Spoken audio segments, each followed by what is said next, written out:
More questions, less answers. One of the main problems with the atheistic / agnostic point of view is that it's not really helpful because it tends to provide more questions than it does answers, more problems than it does solutions. Let's take a look at an example to see what I mean. We are most fundamentally confronted with, I think, on an existential level, is suffering. Mm-hmm. And there's our own suffering, and then there's the suffering of others, and the seemingly meaningless suffering of a child who's undergoing cancer and does not survive it.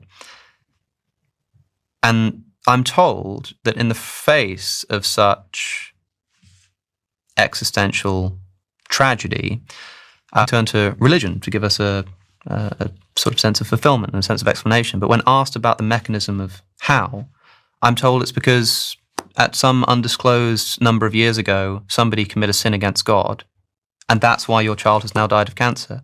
There are millions of people who listen to this show. There will be people listening to this whose children have died of cancer. I wonder if that brings them any kind of consolation. This is Alice O'Connor. He's a YouTuber with about 1.93 million followers at this time, and he holds a atheistic / agnostic viewpoint. He is concerned because he is wondering whether the answer from a Christian / spiritualistic viewpoint would actually be helpful to someone who is struggling with suffering. I think this is a valid question to have.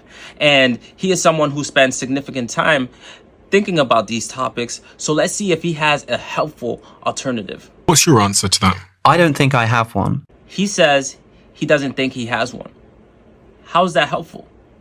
How is that helpful to the person who is struggling with suffering? How is that a better solution than the one that was provided from a Christian perspective? This is what I mean, that the atheistic / agnostic point of view is not really that helpful because it tends to provide more questions than it does answers, more problems than it does solutions.